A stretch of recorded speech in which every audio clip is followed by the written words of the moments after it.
I'm gonna let this play. I'm gonna let a song play. Cause we're still trying to stall for Blue. Blue's not here yet. Just give it a minute, guys.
Blue is stuck outside and she can't get in her house.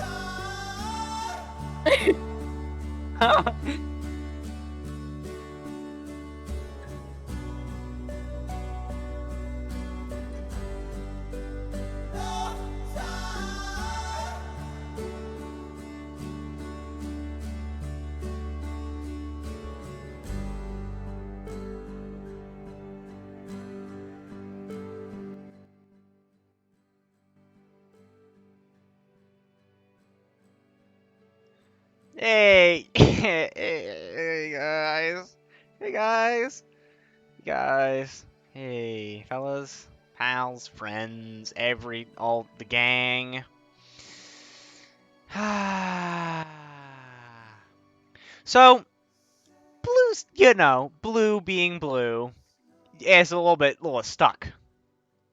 You might have just heard it. I don't know what it cut in and out because it's just desktop audio, so probably got a little glimpse of what the fuck just happened. Blue is stuck outside their house, which means I need to find a last-minute replacement voice for Blue.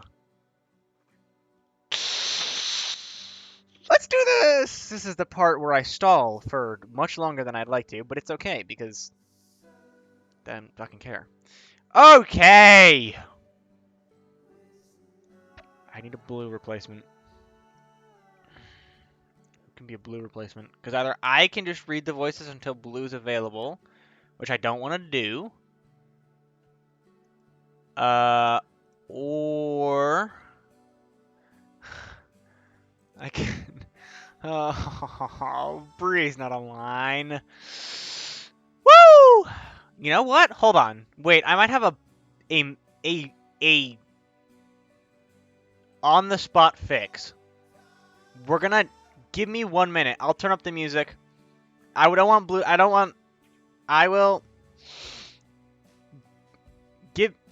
Give me a minute. Give me a second. I'm gonna go. You give me a minute. I'll turn up the music. You guys can enjoy yourselves. Give me a minute. I'll come back and with either good or bad news, and then we'll decide how much Logan's doing.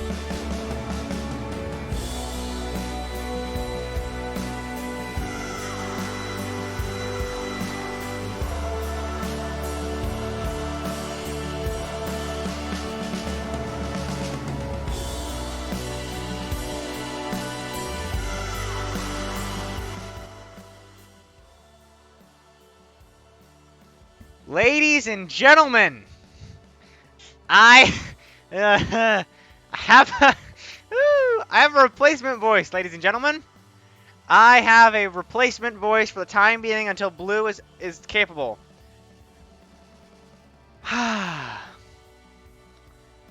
Replacement. I need to. Hold on. I have a voice. Be a lot of. Hold on. Hold on. Fuck is she? Well.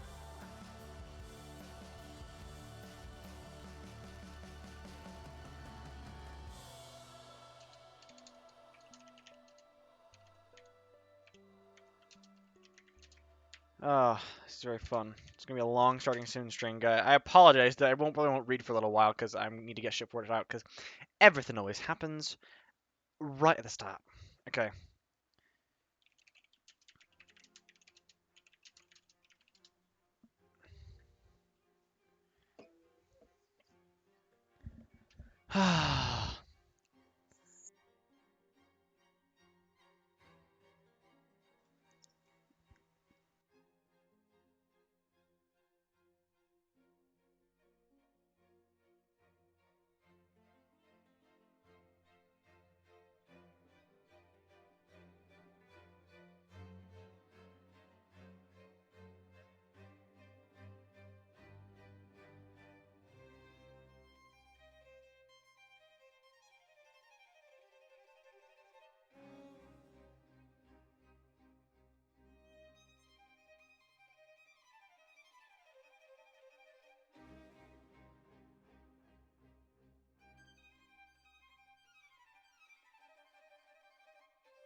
Ah, we love being scuffed. Okay, hold on. We might. Toby does.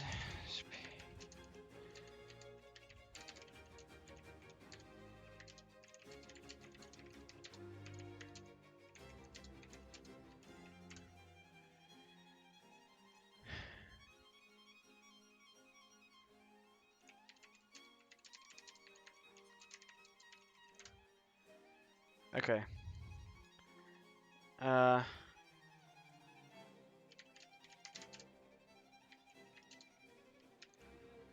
Okay. Ah!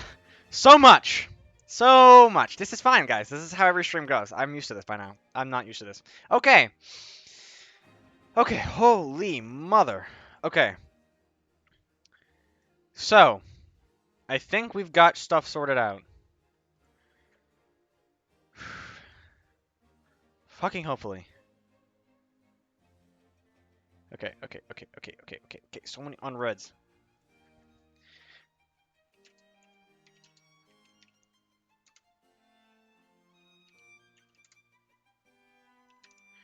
Okay. Okay. We got everyone sorted out. Okay. Ah.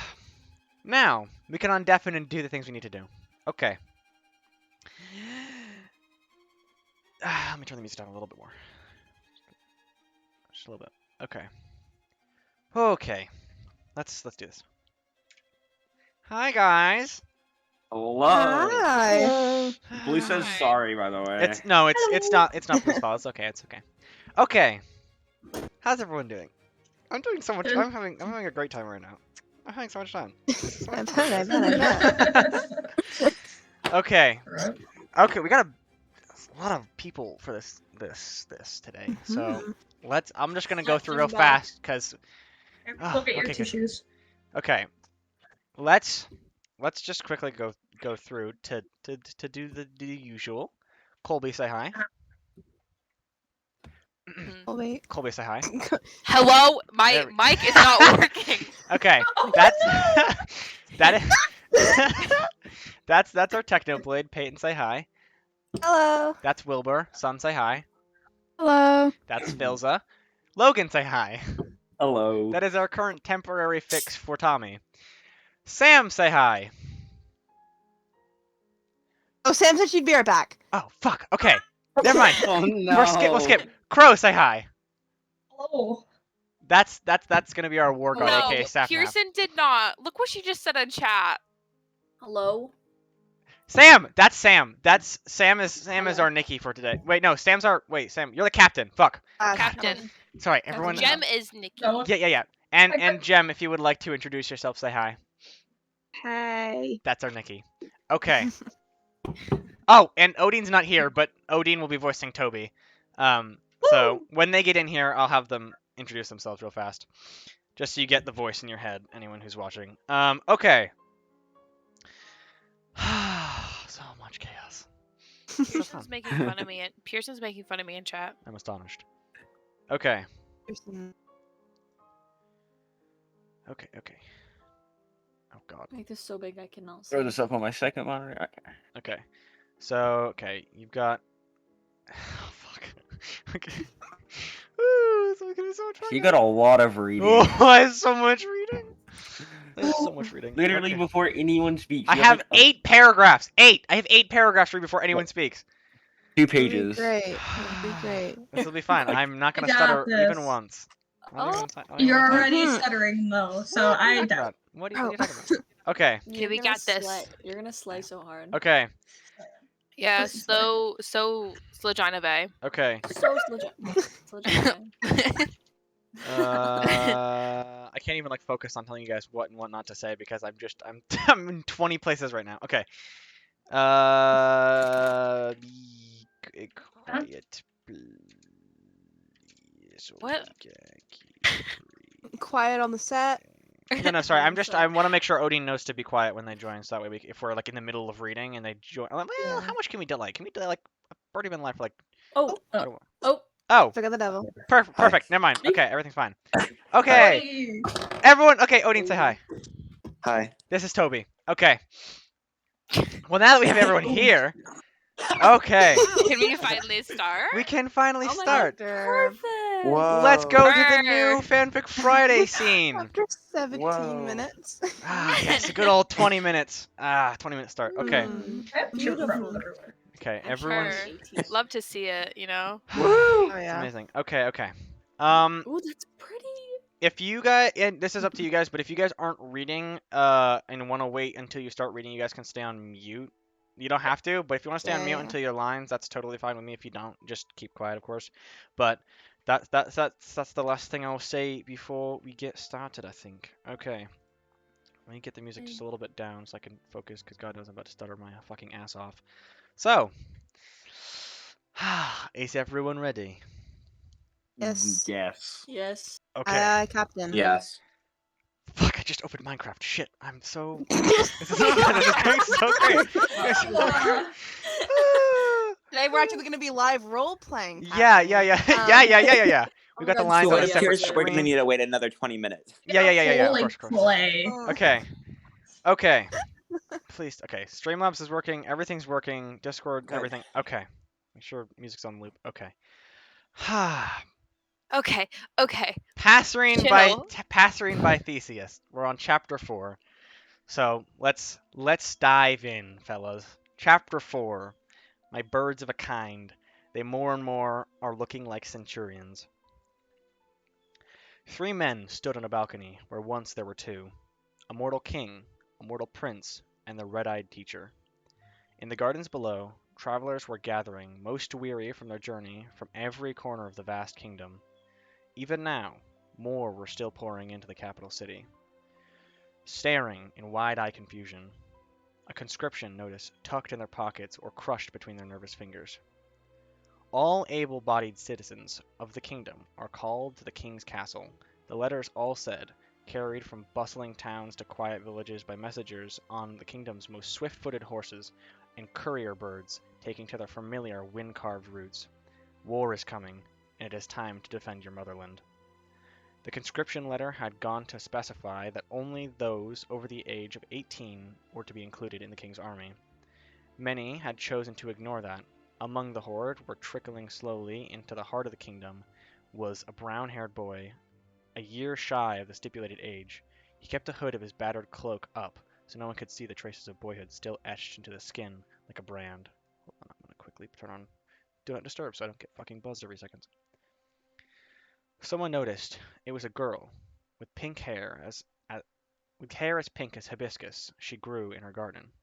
She had lived in the city for all her life. Once, a man with the same hibiscus hair had walked into her flower shop, his eyes bleak and unfocused.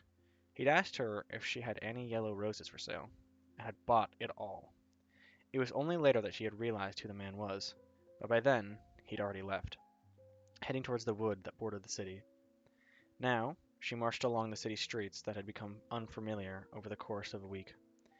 She'd left her garden to the care of an elderly woman, an elderly neighbor.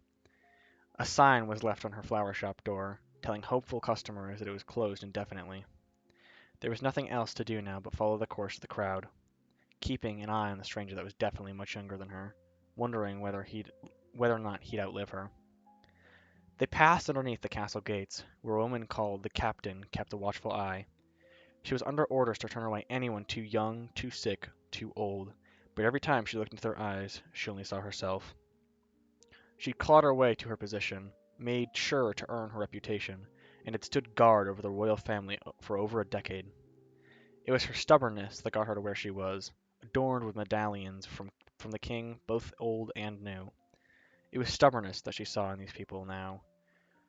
So while she did her duty by bearing the way for the youngest, the sickest, and the oldest, if she turned away for a moment when an aged warrior did her best to hide the wrinkles on the backs of her scarred hands, or when a 17-year-old boy pulled his hood lower over his face, or when a strong-jawed smith from the city limped her way by with a broken foot that wasn't quite healed yet, well, she'd consider that her duty too. By the time the boy and the flower shopkeeper found themselves in the garden, it was crowded. People stood shoulder to shoulder, pushing and pulling like the tide on the trampled remains of the queen's dead flowers. The shopkeeper grimaced as her boots treaded across petals and stems, violently returning them to their soil. The boy did not notice all the flowers at all. He was staring up at the balcony, looking at the man whose call was answered by thousands. Most of them had never seen their king before, but they've heard all the stories of a boy crowned on the eve of his 16th birthday after his father's mysterious disappearance, or death, or assassination, depending on which rumor you believed, and guided by a strange advisor. A kingdom of peace would never have had any reason to know the name of Technoblade, but those who heard the folk story of a red-eyed emperor from a cold and distant land whispered amongst themselves at the resemblance, or the coincidence, or whatever they could use to explain the uneasiness brewing in their gut. The stories also said that the king was kind and generous, with a starry-eyed ambition that came with his youth, that the youngest prince could charm 1,000 detractors with his wit and humor. Standing together, they seemed to be as different as night and day, one dark, one light, but no one could deny the shared brotherhood etched into their regal bearing, both products of boyhood that almost drowned the etiquette and decorum. The prince shifted closer to his brother. That's a lot of people, Will. He murmured. The king's eyes were unreadable in the hazy light that clouded the afternoon. Oh. Huh? Hold on. My mic wasn't picking up. I'm sorry. It's okay. Not enough. He replied. Their tutor crossed his arms as he surveyed the gathering crowd, already calculating battle positions and drafting strategies. This was, after all, not his first war, nor did he think it would be his last. Proceed training as much as I can for as long as we have time. I've identified some potential battle-on leaders for the guards and the people who came earlier. I'll delegate the responsibilities of training the newer recruits. Which is most of them. Wilbur pointed out. They never had a reason to learn how to fight before this. You underestimate your people, Wilbur. Technoblade replied patiently. There are other reasons beside war. Look, there. See that person with the bow? They're a hunter, used to shoot down fast-moving targets, which makes them an asset for our archery line. Folks from the mountain regions are used to riding on horseback, so that our I can't say that word. It's okay. It's not going to happen. Cavalry. Already established. Miners and smiths are used to swinging sharp and heavy objects around. Give them broadswords instead of pickaxes and hammers, and we'll be ready to go. Wilbur cut him a bemused look. You sound almost optimistic. Did you hit your head on a wall this morning? I've seen worse odds. Tommy scoffed. This is different from all your war books, Techno. This is real life. He did not notice the knowing look shared between his brother and their tutor. Anyway, Technoblade continued. I've reached out to the mercenary guilds to supplement our offensive. Our coffeers can handle the hit. After all, this kingdom has only been busy with trade for decades. And if it all goes to shit anyway? Tommy asked quietly. Technoblade's expression hardened. It won't. How can you be so sure? Demanded the young prince. From what I've been hearing, we're nothing more than a bunch of poor saps armed with twigs against this, what did they call themselves? The Green Army. Wilbur replied, not taking his eyes off the people below them. Ridiculous name, if you ask me. Technoblade said. Tommy did not laugh as he usually would. That message you received said they massacred an entire town, Wilbur. He choked out. An entire town, wiped out overnight like ants. Wilbur's hands tightened around the balcony railings, his knuckles turning white as he squeezed. They were taken by surprise. We will not be so unfortunate. None of them said the obvious, which was the fact that if Wilbur had not held his secrets so close to his chest, the town that once sat on our northern border might have survived. They might have been warned. They would have been saved from the merciless doom. Hypotheticals, Technoblade had told them before, were worthless, and only crippled by their way forward. Only crippled their way forward. But it still sat in the uneasy silence between them, broken only by the tutor saying, Other towns along the Green Army's route have been evacuated. We should be expecting refugees to arrive in the city in 3 days, but the temporary camps will be finished and ready by then. And what's the status on the army itself? Based on the spies' reports, we have half a month at most before they arrive at the valley, which gives us another week to prepare the troops before we set out. The armory should be done tallying and divvying up weapons by tomorrow, and the caravans have been loaded with other supplies. And the other thing we planned? Gathering the materials as we speak, the alchemists are working as fast as they can, given that it's delicate work, but it should be done before we go. Good. Wilbur raised his head towards the sun, breathing in the last sweet winds of spring. As he did, Tommy and Technoblade were the only ones to notice the fresh scratch marks running down the pale column of his throat. Tommy opened his mouth to speak, but was silenced by a quiet shake of Techno's head. I guess it's time. In one smooth motion, Technoblade jumped on the balcony railings, balancing precariously like an acrobat on a tightrope, his beloved trident in his hand. He drove the butt of the trident against the railings, producing a sound like a bell tolling, over and over until the crowd was almost silent, their attention caught. Your king He shouted. will now speak. I suggest you listen. He dropped back between Tommy and Wilbur, who gave him a grateful smile before turning back to their people, their army. Friends. Wilbur began, his voice carrying out over the still crowd, now hanging on his every word. I see you all from where I stand. I understand you are afraid. You are confused. Years ago I promised you peace on my father's crown, and now I call you to war. It is nothing less than treason. Rest assured, I will be facing consequences for it. The crowd stirred. Even Tommy looked to his brother in surprise, a question swiftly dying on his lips as Wilbur spoke. But that will be later. The king continued. For now, we face an enemy that has mercilessly slaughtered our brethren on the northern border. That is what we shall keep in mind as we ready to face them. More than a battle to defend ourselves, this is a war of revenge. We shall remember the innocents lost to the nonsensical greed of our invaders, and I vow to deliver you your vengeance on a silver platter. Techno's eyes darkened, but he did not interrupt. His gaze drifted to the marble pavilion sitting in the distance, right where the crowd had stopped. Its chest had been pilfered, and the blunted trading weapons melted down to make sharper, deadlier blades. The ivy tumbling from its roof swayed slightly in the wind, offering him a brief glimpse at the empty, dust-covered floor beyond. He'd wondered if he ever set foot in it again. The shopkeeper was the only one not watching the king as he spoke of bravery and keeping the faith. Instead, she followed the tutor's far-off gaze, but all she could see was a small white building overgrown with weeds. This will not be the end of our nation. The king said with the note of finality, his dark eyes sweeping across the gathered crowd, but not seeing their faces at all. He spread his arms as if welcoming an embrace from someone no one else could see. It has stood for centuries, and it will stand for centuries more. We will see our enemies burning, my friends, and I will scatter their ashes on the graves of the people they took from us.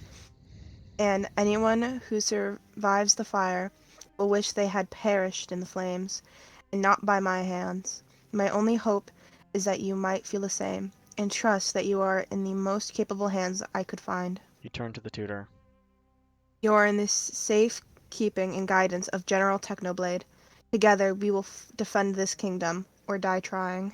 The silence of the crowd gave way to thunderous applause, the exultant cry of thousands of people who did not know, truly, what awaited them on the battlefield. The aged warrior with scarred hands was intimately familiar with the violence, and turned bitterly away from the excitement. She had been like them once, but no longer. They would learn sooner or later, but it would not be a gentle lesson. However, they were united in some things. They trusted their young king and their prince. They trusted their general, and they wished to see their enemies burn. The boy in the crowd that felt that unity down to his bones. This is it, he thought. This is what I was meant. This was what it meant to be a part of something, to belong. He felt a smile creep onto his face, and soon he was joining the noise, hollering until his lungs began to ache, joining the people's furious glee. He was going to hold the line. He was going to hold the line. He was going to drive the enemy back and protect the land that raised him, and was going to be the hero. A 17-year-old At 17 years old, Tubbo was the oldest he'd ever been, but never felt so young. Only one person did not seem impressed by the king's word. The tutor turned general was staring at the king, his mouth a thin line of disapproval. Since when did I get the promotion? Technoblade asked slowly. Wilbur shrugged, dismissive. You're already acting like a general anyway. But I... Technoblade. The king's voice turned cold as he stared his tutor down. You promised to help me. Is that a lie? Technoblade's eyes flashed dangerously. Fool Wilbur. He said quietly. You're forgetting who you're talking to. Wilbur blinked, his eyes suddenly clearing. He opened his mouth for some sort of retort, perhaps an apology. But then there was Tommy. Brilliant, loud Tommy. Leaning so far over the railings, Technoblade had to pull him back by the back of his shirt. When he turned to them, he was beaming, his eyes bright in the afternoon gloom. We're going to win. Tommy said, his ears still ringing with the cloud's approval. We're actually going to win, aren't we? Wilbur and Techno exchanged one glance, and all was forgiven. The conversation shelved for another day. The general still looked at the king with something close to concern, and the dark circles on the king's eyes were getting harder and harder to ignore each day. But none of that mattered anymore. If Tommy said they were going to win, then by the gods, neither of them would tell him otherwise. Not when he looked like the happiest he'd ever been in a month. By this time next month, we'll be back to worrying about trade routes and bothersome psychophants. Wilbur assured him. Well, the hell's a psychopant?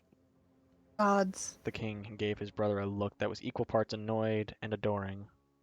Remind me to hire a better linguistics tutor for you when we get home. Tommy rolled his eyes. Good luck finding someone that can stand me. I'll chase anyone away in 3 days, at most. Bet your whole damn life on it. Wilbur grinned at Technoblade. Can't think of one person. Techno, will you? Finish that sentence, Technoblade drawled in his usual monotone manner. and I will end your bloodline right now on this balcony. I will throw you off. Witnesses be damned. As the king and prince dissolved into laughter, for one shining moment, children again, Technoblade found himself smiling. The sky was dark and bleak, but there, on that balcony, there was sunlight. It's you and me. That said Technoblade, putting one hand on top of Tommy's head and the other on Wilbur's shoulder. One more time. The blue valley stretched before Tommy, disappearing into the hazy horizon. The two mountains that bordered the valley rose menacingly in front of him, twin endpoints of the imposing mountain ranges that served as the kingdom's natural borders. A river ran through the middle of the valley, lit in to liquid gold by the sun slowly rising over the distant hills. In all, Tommy thought, as he breathed in the cold dawn air, this would not be the worst-looking place to die in. The valley was named after the blue irises that thrived in it, lining the cliff sides and blooming along the river banks. But they were not the flowers Tommy was in search for. He ventured down the hillside, keeping his eyes close to the ground. He rolled up his pant legs and tried to dry them from the morning dew that clung to the underbrush. But it left everything below his knees vulnerable to the traps that had been set around the camp. One wrong move, and he'd lose a foot for his troubles. But he was determined to make the trip worth it. It had been almost a week since they had arrived at the valley, and while that meant most of the preparations were finished, it also meant that the other shoe would drop any day now. Tommy could feel it breathing down his neck. The only way to combat it was relentless. The only way to combat its relentless distraction, keeping his hands busy. So he traveled down the hill, one careful step at a time, until the yellow flash in his periphery caught his attention. Found you. He said, making his way over to the flowers clustered under a rock, almost indistinguishable from their blue iris neighbors, if it weren't for their golden center that earned them their name. When Tommy strolled back into camp, he had a fistful of morning glories clutched in his hand with a grin on his face. Everybody was already awake, clustered around cook fires and going through morning exercises, or just milling about. Someone had brought their guitar, and its soft music echoed above the sounds of conversation and laughter. People raised their head when Tommy passed, calling his name or waving to him over to join them for breakfast. He cheerfully declined, but not before exchanging jokes and pleasantries with some of the more familiar folk. It was easy to miss the shadows this way, in the right light. He might miss the tousled hair of those who had not slept in days, or the bleak look on the captain's face, quickly hidden by a strange smile, or the smell of sulfur that clung to their clothes like a nasty, unrelenting parasite.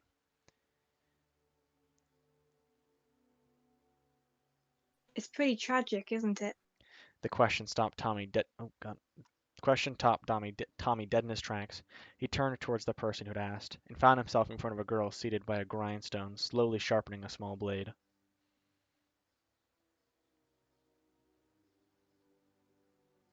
Logan. Logan. Sorry, my mic was muted. I didn't know. It's okay. Pardon? The girl smiled as she nodded towards the flowers in his hands. Morning glories. They wilt the same day that they bloom, lasting only until the sun sets. She paused. Maybe less now that you've picked them. Tommy flushed with embarrassment, suddenly getting the urge to hide his bouquet behind his back, as if that might somehow erase what he did. I'm sorry. I didn't think about... The girl simply laughed. No, don't be. I would be the world's biggest hypocrite if I told you off for picking flowers. At Tommy's confused look, she explained. I own a flower shop back in the city. Oh? Tommy looked down at the flowers, clutched in his hand, his brows furrowing as he thought. It is sad, I suppose, that they die so quickly. But aren't they beautiful while they last? The grindstone slowly ground to a halt as the girl merely sat there, staring at Tommy with an inexplicable expression on her face. Well, thought Tommy, this is awkward. You know, Your Highness. The girl said at last. You remind me of someone. He's a soldier in this camp, and about your age as well. He's off somewhere training right now, but I have this feeling that if you'd only meet him, you'd make good friends. Tommy opened his mouth to reply, but found he could only nod in agreement. The girl gave him a small, sad smile, as if she could understand his silence even more than if he had spoken, and went back to her work. Tommy pried his feet from the ground and began walking towards the heart of the camp. But the girl's words followed close in his heels. That was the true tragedy, wasn't it? More than the flowers that had only bloomed for a day, the bittersweet devastation was in the what-ifs. Tommy didn't understand why, but he found himself lingering one scenario, a different life, where he had met that young person that he reminded the girl of, where neither of them were young soldiers. You'd make good friends, she said, but that wasn't right, Tommy felt, inexplicably, down to his bones, that if he'd met that boy, they would be brothers. It was only until the royal tent was in view that Tommy realized he didn't even ask the girl for the boy's name. If we move this battalion here, they could provide cover, but we would also run the risk of Tommy. Tommy looked up. He didn't even realize he'd entered the tent.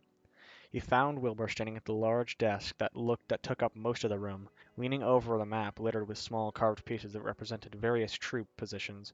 Besides him, his hair unbound, was Technoblade. Both were staring at Tommy with concern. What? He demanded. You're crying, Tommy. Wilbur said softly. Tommy touched his free hand to his cheek, and was surprised to find it come away wet. He rubbed furiously at his eyes until they were clear of tears. This was not the time. This was not the fucking time. He strode deeper into the tent, ignoring the worried look Wilbur threw Techno, and Techno's answering shrug. Tommy stopped at one corner of the map and pointed to a cluster of carved archers clustered on what would be the hill they were currently on. We don't need that many. He said determinedly. Just one. Just you, Wilbur. Wilbur seemed frustrated by the change of topic, but had no choice other than to follow his little brother's lead. You're overestimating my aim, Tommy. Tommy drifted away from the map, throwing himself in a spare chair in the corner. He gestured Techno over, and the general silently complied. You always pull through when it matters. Tommy said as Techno took a seat on the ground in front of him, his back to Tommy. As Tommy gathered Technoblade's hair into his lap, he added, Except the many, many times you lost a duel with Techno. Normally, this would warrant a chuckle, or at the very least, an indignant eye roll, but Wilbur simply leaned over the map again, his expression shuddered once more. Techno turned to Tommy and whispered,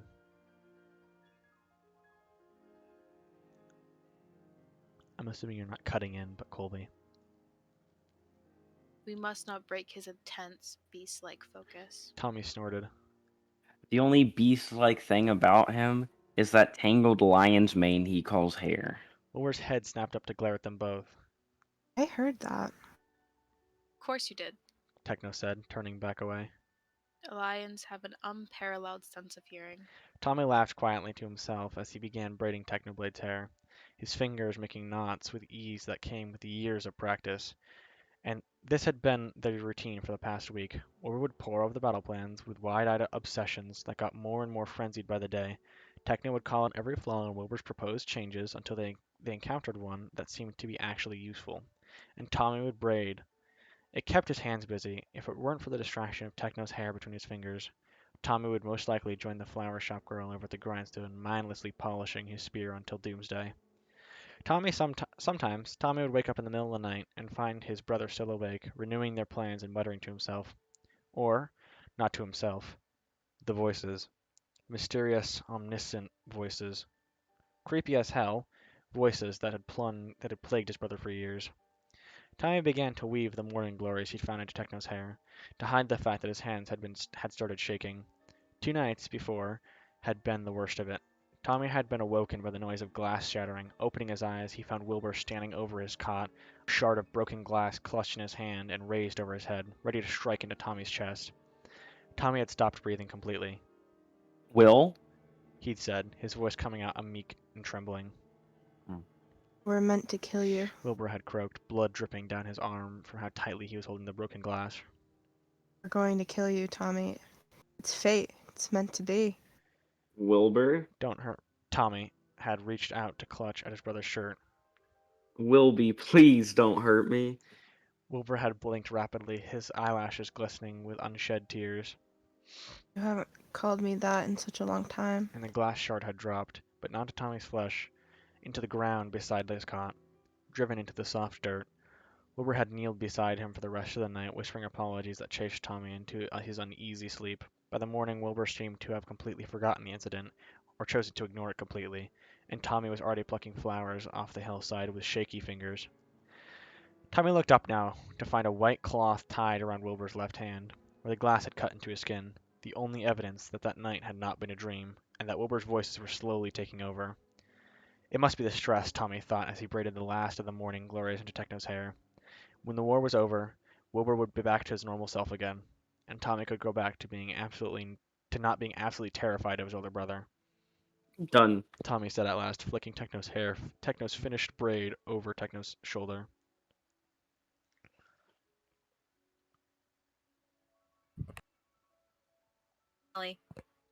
Techno stood and plucked one of the morning glories off his hair. He tucked it behind Tommy's ear before moving to one of the chests tucked under the table.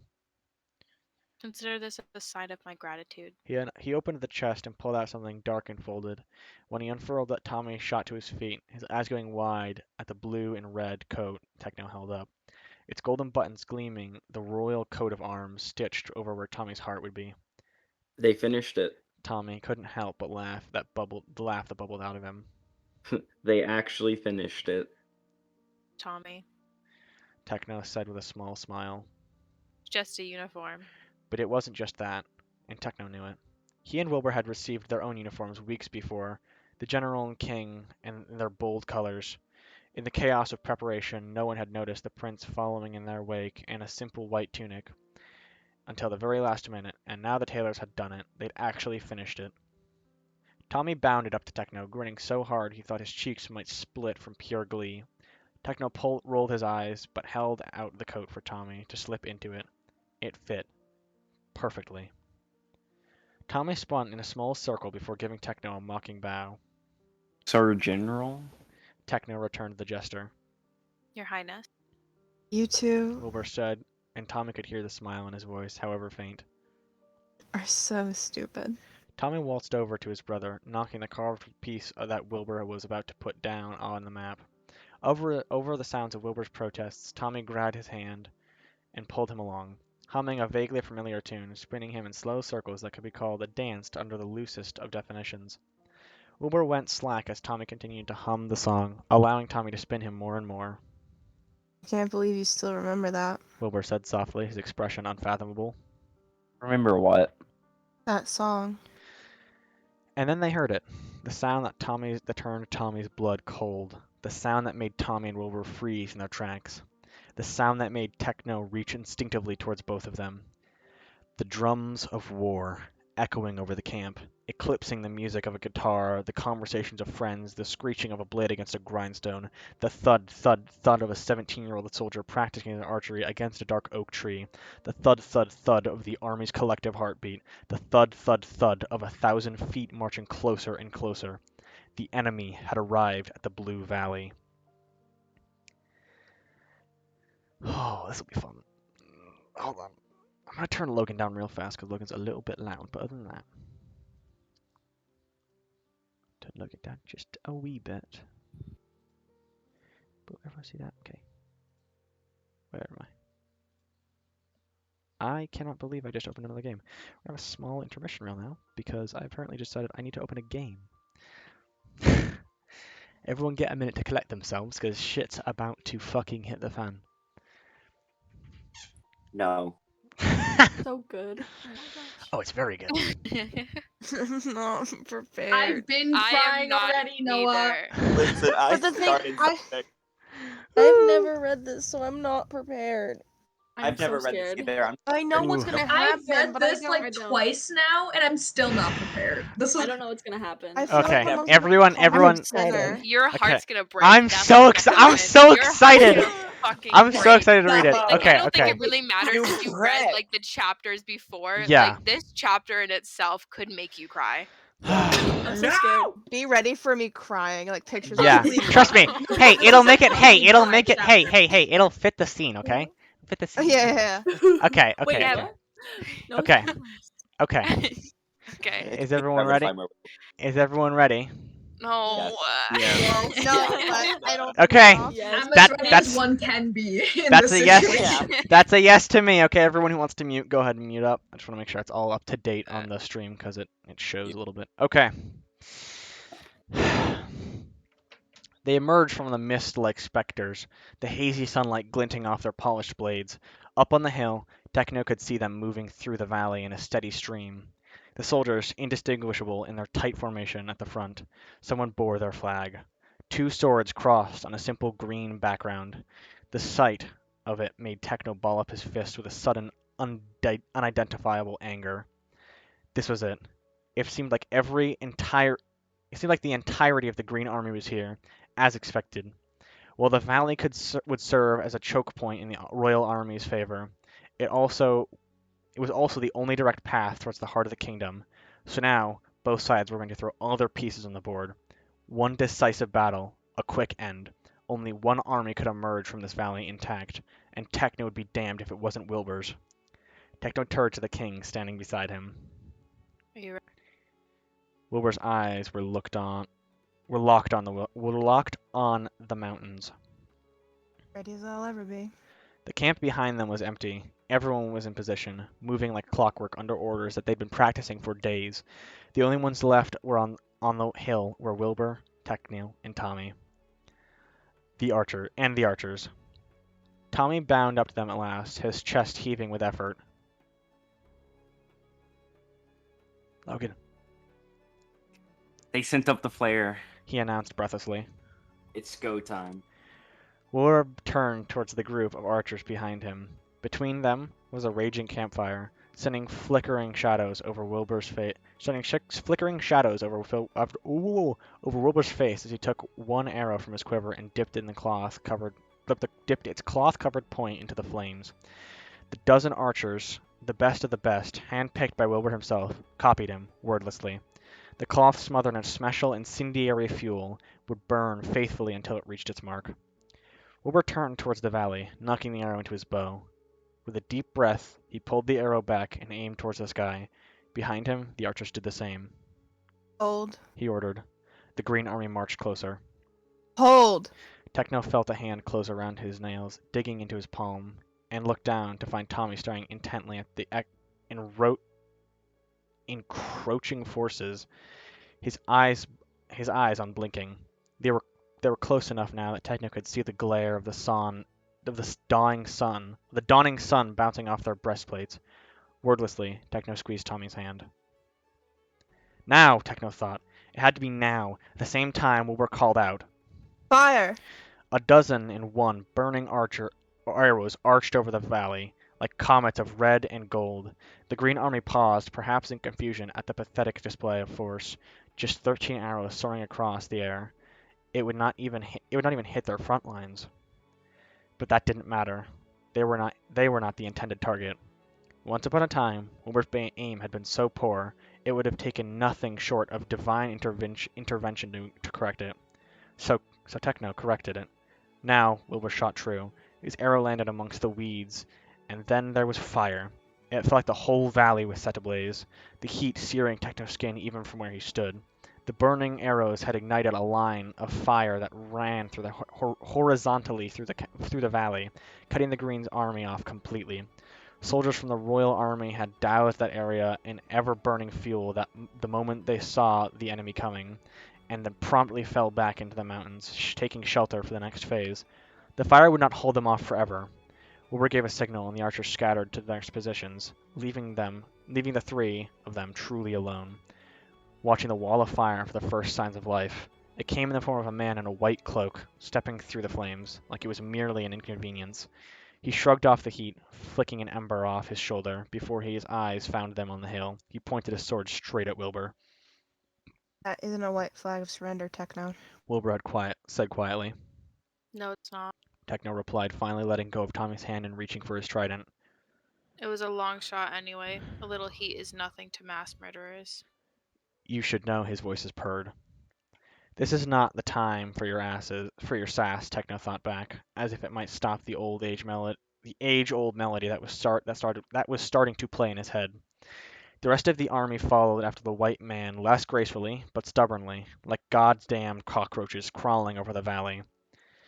And then there was a battle cry, ringing from all directions as the Royal Army appeared from their hiding spots in the trees, or in the weeds, from the river, and from the mountains, and catching their enemy by surprise. But the Green Army was well trained. They recovered swiftly, and the most of their army was stuck behind the fire. They were biting back.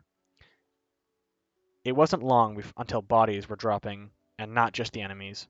Techno's hand tightened around the trident as the valley filled with the sounds of war, but was not out of fear. Techno would never admit it out loud, but he could feel something, almost like excitement pounding through his veins. This was familiar. This was something he knew, deep in his bones, he could do without failure. Being Wilbur's teacher and then Tommy's, that had been terrifying. But this was nothing. This was just another battle to fight. Another war to win. We need to help. Tommy said, his feet already moving down the hill. Wilbur's hand shot out, dragging Tommy backwards. Both Techno and Tommy looked up at him in surprise, but Wilbur was looking past them, at the carnage happening right below their feet. His eyes dark as the earth of a freshly dug grave.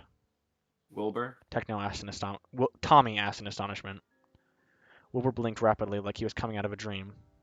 Not yet. He said quietly. Tommy. Yeah. What do you mean, not yet? Tommy demanded, pulling himself out of Wilbur's grip. Our people are dying down there. Wilbur, Techno spun Wilbur by the shoulders towards him. we have to go. Now. Wilbur took a rattling breath. I know. God damn it, I know. He glanced at the Tommy, standing beside them with his face drawn in confusion. I can't let Tommy.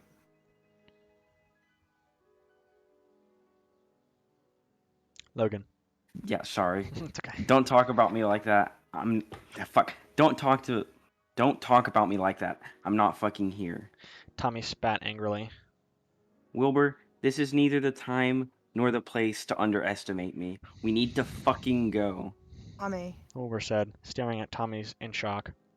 I never underestimated you. Then prove it. Let's go. You're right. Tired resignation colored Wilbur's swords. But stay close to me. He looked grimly back at Techno. Don't lose yourself out there. Techno could hear the warning in his voice. Take your own advice, Your Majesty. Techno replied sourly, taking in Wilbur's wide eyes and trembling hands. I'm serious, Techno. Wilbur's expression hardened as he lowered his voice, speaking to Techno and Techno only, while Tommy was distracted by fight below. I'm assuming this is you, Peyton. Sorry, it must not have been highlighted. Okay. This is a direct order from your king. Keep them in check. He thinks he can control you, the voices whispered. He thinks he's your master. Will you prove him right, like the loyal little dog you are? I promise, Wilbur. Techno said. After all, domesticated dogs, someone once said, still fucking bite. All right. Wilbur said, shouldering his bow with a look of determination. Let's go to war, boys. The first time the captain killed someone, she was 15. She would have killed her.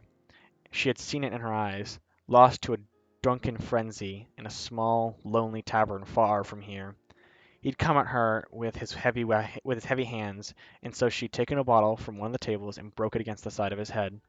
And when that hadn't been enough to stop him, she shoved the sharp pieces clean into his throat. She'd ran from the tavern right after, ran from the town, and didn't stop running until she reached the kingdom capital, where a king, with mercy sewn into his smile, had offered her a job, a home, and a life that ensured no man would ever dare to cross her again. But even after all these years, the captain could still remember the feeling of the skin giving way beneath the sharpness of her weapon. She could still see that the man's face contorting with pain, disbelief, barely able to process what was happening before his death. Before death throes took him. She could still hear him choking on his own blood, gurgling wetly before he was finally still. But there was a moment between the killing and the running where she merely sat beside the corpse of her own doing, numb and empty and cold. The soldiers, this time, would not be so lucky. She could see it in their faces, the ones who had never had a day of violence in their lives, making their first kills right in front of her. She could see some of them hesitate, panic, fall into the same abyss she did once before. Most shook themselves out of it, their brains shelving the damage for another day, but others stood frozen, caught in their own thoughts, until the comrades found them or their enemies did. The captain could not help. She wanted to, more than anything, because wasn't that her job? Wasn't she meant to protect them? And then another enemy would come flying her way, and all she could think about was staying alive and surviving to the next hour, the next minute, the next breath. The Green Army had already begun to find ways through the wall of fire, and it wouldn't be long until the rest of them would arrive with vengeance. The captain swung her gladius, deflecting the oncoming blow of an enemy before thrusting her blades deep into his chest. She did not look to see him fall. She was already moving across the battlefield, slicing her way towards the group of royal soldiers pinned between a rocky incline and half a dozen enemies. She took the two down before the rest noticed her. The captain found herself facing 4 people at once. With a shield in one hand and her sword in the other, there was little the captain could do but face them down. This is it, she thought. This is my final stand. You little shit, one of them spat at her. You think you're so brave all on your own. They surged towards her, and the captain raised her shield instinctively, for a blow that never came. When she looked, she found all 4 soldiers dead on the ground, a man in red and blue coat, flowers in his hair, standing over the still twitching bodies. Blood dripped down the prongs of his trident, too much to have come from just the 4 bodies. 4 throwing knives were already missing from his bandolier across his chest, and the expression on his face was cold enough to freeze hell. Stop tearing, get to work, soldier. Technoblade said, the very same Technoblade the captain had seen carrying a small prince on his shoulders around the castle, the same Technoblade that shuffled uncomfortably in the too tight suits at the formal functions that he nevertheless always saw through to at the end. The same Technoblade that the past king, the captain's savior, trusted with his sons. The captain could barely recognize him, but then again, something in the back of her mind told her that she was truly seeing him for the first time. She heard the rumors, the whispers, the questions about how he never seemed to age over the years. She disregarded all of that now. He was the man who just saved her life. Nothing else mattered in war. She saluted. Sir, yes, sir. With a curt nod, Technoblade was off, merely a blur of color cutting a violent path across the valley, his trident flashing in the sunlight. A whimper caught the captain's attention, and she turned back to the royal soldiers that she had just been trying to rescue. Are you all right? She asked them. One of them, a fresh recruit that did not recognize, blubbered. Who the hell was that? That was your bloody general. She snapped. So you can stop cowering in your corner now. The blade has just joined the fight. The laughter was the worst of it. Wilbur could feel it growing louder and louder in his head. The sound of 1,000 different voices laughing at a joke he was not privy to. A joke with him as the punchline. But then the healing wound on his hand would ache, reminding him of what he'd done and where he was. He was standing on a rock, feet braced against the moss, felling distant enemies with arrows. He was the King Wilbur, protector of the realms, ruler of the kingdom, leader of the royal army, and he brought all these people here, and he was not going to let them down. He could spot Tommy's golden head below him, clearing out the enemies that slipped by Wilbur's shots. He was good, frighteningly good. It was easy to forget how capable Tommy was at destruction. He was so used to seeing Tommy lose against Techno that he'd forgotten that against anyone else, Tommy was a force to be reckoned with all on his own. But that did not do much to dispel the worry tightening in Wilbur's gut. He was, after all, also an older brother. Tommy launched himself at an incoming enemy spear out. The enemy swung with his sword, and Tommy ducked just in time and swept one leg out to knock the man over. Wilbur saw the spear pierce clean through, and the body was still twitching on the ground before Tommy was whirling to face another. This one didn't even get a meter near Tommy before Wilbur put an arrow through his throat. Tommy whirled around and flashed Wilbur a grin. Not bad, Archer boy. Despite bad, Archer boy. Despite everything, Wilbur still managed to smile. A smile that slipped from his face when a sudden motion flickered in the corner of his vision. Tommy, watch out! Wilbur shouted as the enemy soldier barreled into Tommy. The two of them tumbled into the dirt, a tangle of limbs and blades. Wilbur fumbled an arrow and found his quiver empty. Shit, he thought. Shit, the voices agreed happily. Wilbur hurriedly swung his bow over his shoulder, and in the same breath unleashed his twin rapiers from their scabbards. He dropped down from his perch, his teeth rattling on impact, the pain not registering because Tommy was in trouble. The enemy soldier had Tommy pinned to the ground, a sword raised over his head, and ready to drop. Tommy was thrashing desperately, reaching over the spear that had been knocked out of his hand, but Wilbur was already kicking the enemy violently off him. The enemy rolled across the ground, allowing Wilbur to stand between him and Tommy, the twin swords flashing menacingly in the flickering firelight. Get the fuck away from my brother. He hissed. How touching, the soldier said mockingly, but he was different from the others. Wilbur could tell. He didn't know how exactly, but he just was. His eyes and hair were black as coal, in stark contrast to the blood-stained white cloak that he wore around his shoulders.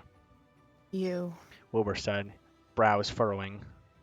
I saw you walk through the fire. How? The man scoffed. Think that little stunt could hurt me? He raised his blade upon closer inspection. It looked to be made of pure obsidian, pitch black all the way down to the hilt. I was born in fire. Are you the leader of this army? Wilbur demanded. He gave a short bark of laughter. Me? No. I'm merely a pawn in this game. A pawn with a grudge to settle. But still a pawn nonetheless. He grinned. Now, show me what he taught you, king. Wilbur didn't need to be told twice. He launched himself at the man, blue irises crunching beneath his feet. Their swords met, and from there it was a dance. Blades flashed against Wilbur, blades flashed as Wilbur began pushing the man backwards, but he was matching Wilbur hit for hit. Wilbur thrusted forward with his left sword, but the man dodged fluidly before swinging his sword in a mean arc that would have taken Wilbur's head clean off if he had not stepped backwards. From there, the man launched his offensive, striking from above Wilbur, but Wilbur managed to cross his rapiers together and blocked the hit just in time. The blow reverberated Wilbur down to his bones, but the man gave him no time to recover, pushing his blades harder against Wilbur. Wilbur dug his heels into the ground and parried, using the man's own weight against him. He'd hoped it would cause the man to stumble and end this matter once and for all, but instead the man swung again, feigning another overhead strike before changing to a side hit that hit at the last moment. Wilbur blocked the blow, but the force of it sent him crashing to the ground. The white-cloaked soldier stood over him, small smile playing on his lips.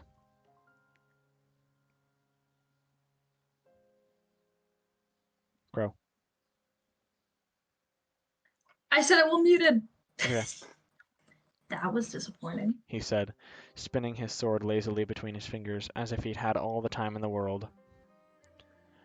Very least, I expected a man trained under a god of blood to, well, actually draw some. Wilbur froze. He glared up at the man standing before him, suddenly understanding. You're here for Techno. The man stopped spinning his sword. I'm surprised he told you what he is. You must mean a lot to him. His smile was slow and cold. That makes this all the more fun. He raised his sword and brought it crashing down. It might have been hours. It might have been days. It might have even been between the space of one breath and another. Technoblade could no longer tell. More and more of enemy were finding the way to breach the wall of fire. The Royal Army's archers were doing their best to snipe them down before they could join the fray, but their dreadful lack of experience was beginning to show. The cracks were forming, and they were nearing the breaking point. No, Techno thought, trident in one hand, a bone-handled chain whip in the other. Not if I can help it. He found himself in the thick of it, drawn not to the violence, but to the sounds of Wilbur's people, his people, calling for help. A god's help. Blood, the voices demanded. Blood for the blood god. But Techno didn't want any blood. Not today. He wanted justice. Get down.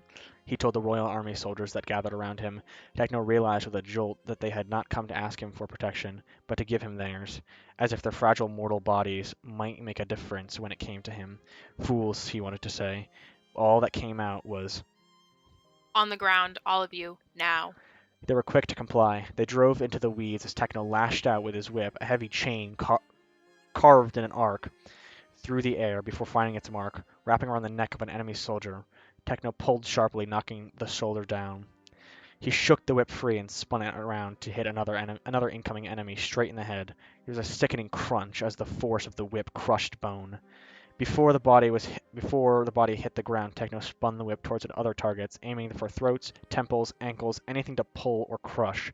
He was standing in the eye of the storm, his whip cracking through the air like lightning. When the chain whip rattled back into his hands again, it was wet with blood. Get up now. He told the soldiers that were staring dazedly up at him from the ground. Take care of the stragglers. What stragglers? One of them called out incredulously, but Techno was already moving again. He launched himself into the air, for a brief moment flying weightlessly over the carnage. And then he crashed down with his trident, impaling a man to the earth. He pulled the trident out with a sickening squelch, and then threw a throwing knife right into the eye of an approaching soldier. Another came running towards him, but he made quick work of them too. This was his element. This is where he belonged. More, the voices demanded. More, more, more. This was not his element. This was not where he belonged. He was under strict orders from the king to keep himself in check, and he would not falter now. And then he heard it. Techno could not explain how he heard it over the sounds of swords clashing and people dying and fires burning. It was as if his very soul had been only listening for that sound, and nothing else. In the far distance, a scream. When he was a child, Tommy had tried to scale the side of the castle. He did not remember the fall, but he remembered the crash. He remembered the feeling of his bones splintering underneath him, the pain so blinding that he almost passed out.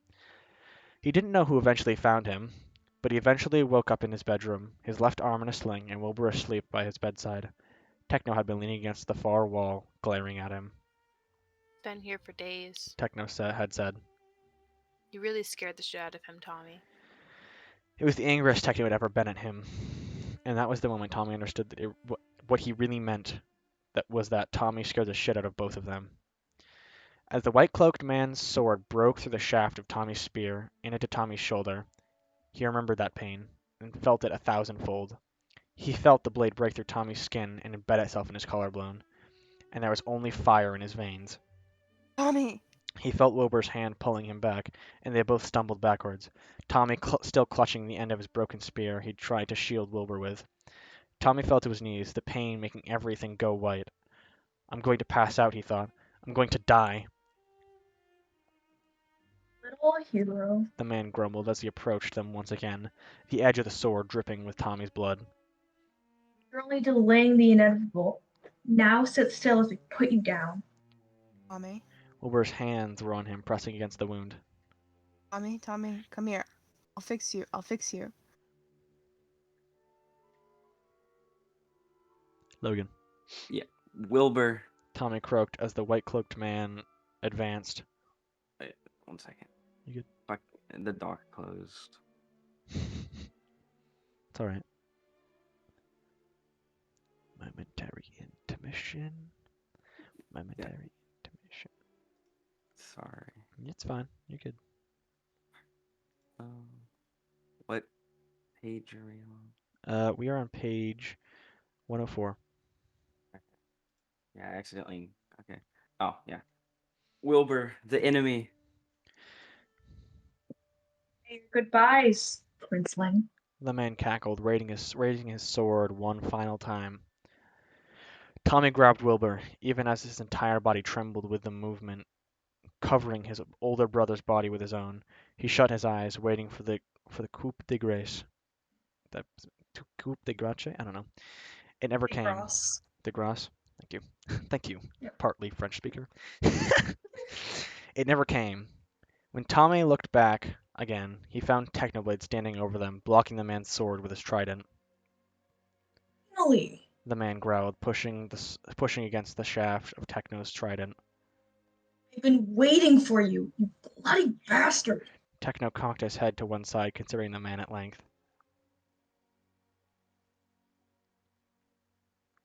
Colby. It wasn't picking me up. I figured. It's one word. Your first words typically don't cut in. He said, monotonously. Don't fucking know you. The man's eyes hardened. Killed them. You took them both away from me. You don't even remember? He jumped back, cutting the air between them with his swords, splattering the ground with Techno's feet with Tommy's blood. Right. Just makes you remember. Techno turned to look at Tommy and Wilbur, his expression carefully neutral. He looked at Tommy's wound, Wilbur still frantically trying to suppress the blood flow. Techno. Tommy breathed. Techno's jaw clenched. Go. He turned back to his enemy, his braid whipping in the wind. Most of the morning glories were gone. Take care of your brother, Wilbur. What? Tommy, let's go. Wilbur said sharply. He began to pull Tommy over the mossy rock that he'd been standing on. He leaned Tommy against it and bent to the task of securing the gash in Tommy's shoulder. Wilbur ripped the end of his red and blue coat and began wrapping it around Tommy's shoulder. I can't see. Wilbur. Tommy protested, straining to look beyond Wilbur's head. You Straining don't to look need to beyond. see Sorry, it. go ahead. You don't need to see that. Wilbur insisted grimly, tightening the cloth around the wound. You don't want to see that. See what? Tommy demanded, his throat aching. When had he started screaming? Wilbur, we need to help him. Before Wilbur could reply, there was a loud crack, like thunder, making them both flinch. Wilbur turned towards the sound, just enough for Tommy to catch a glimpse of the fighting over his shoulder. That was enough for him to see. Technoblade raise the man up by his collar and drape him straight into the ground, shattering the earth once more. He was supposed to be dead as Technoblade drove him against the dirt with enough force to crack it. He knew the man should have died the first time around, but he didn't. Instead, he merely grinned up at Technoblade with bloody teeth, his face drawn and cold, and much to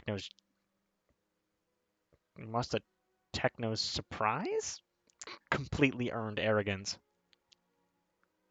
See, Techno said with his hands around the man's throat. what's a god of war doing in a place like this? I would state the obvious. The man said calmly, gesturing to the bloodbath around them. But this is a purely personal affair. He kicked up, landing a hit on Techno's gut that launched him backwards. Techno braced himself against the dirt, unwilling to give the war god any more ground. Tommy and Wilbur were somewhere behind him, and that was all the reason Techno needed to pick up his trident again. The war god got unsteadily to his feet and seemed to merely shake himself out of the experience of having his head cracked up against the ground with the force of 20 rampaging bulls. He cracked the tension out of his neck and simply picked up his sword again. Now that we're properly acquainted, The god said. let's take this more seriously, shall we? He moved quicker than Techno expected. Techno barely managed to parry a blow aimed directly at his heart. Techno thrust out with his trident in retaliation, but the war god simply danced out of the way before returning again in full force. Techno took one of the knives from his bandolier and stabbed out, managing to nick the other god, just barely, before they clashed weapons again. Blow for blow, hit for hit. They could have gone on like that forever. A god of war and a god of blood. In another life, they might have been allies. Techno tried in vain to remember which of the many people he'd felled over the centuries that belonged to this man. But there were too many, a long line of ghosts that he'd spend the rest of his immortal life atoning for. Atoning, the voices laughed? What was there to atone for? Does a lion atone for killing a gazelle? Does a fire atone for burning? Techno jumped and threw his knife, which the war god deflected easily with his sword. He threw another, which the war god dodged. Another, which stuck harmlessly into the earth. Techno reached for another and found his bandolier empty. This is futile. The war god said. Put down your weapons and maybe, I'll give you the merciful death you never gave them. You fight and you struggle, but we both know how this ends. Mortals and their bloody games. There can only be one outcome, right? The war isn't over yet. Technoblade replied. The god of war smiled, his eyes drifting to something over Technoblade's shoulder. Are you sure about that? Techno looked behind him, his eyes finding Tommy and Wilbur first, crouched underneath a rock. Techno could not bring himself to linger on the look of fear on Tommy's face as he stared back at him, and so he continued searching the horizon for what had caught the god's attention. His heart, what remained of it, sunk as he took in the thousands of enemy reinforcements flooding into the Blue Valley. Tubbo stood in the knee-depth waters of the river that cut through the valley. Once clear, it now ran with red blood. Friend or foe, it didn't seem to matter. They all bled the same. The river's current was tugging at him. It's all right, it seemed to say. You can let go now. And Tubbo wanted to. By gods, he wanted to. But more than anything. His quiver was empty of arrows. He'd lost his bow and sword in the chaos. All he had now was the dagger. Its blade no longer than his hands, and just as frail. His body felt like it had been fighting for weeks, but a glance at the sun high overhead told him it had only been hours. Hours of senselessly slaughtering his way through the fray. It was better than what he'd. Whoa! It was better when he still had arrows, when he could stand and shoot at distant enemies without thinking of them as people, when he'd resorted to using a sword, when he'd gotten close enough to see the fear in their eyes as his blade pierced through their cloth and skin, when the blood had colored him crimson. It was suddenly frighteningly real. Once he had wanted to see his enemies burn. Now he just wanted it to be over. Tubbo looked up at the sound of shouting before him. Enemies were running through the wall of flames, cutting through it like the fire once.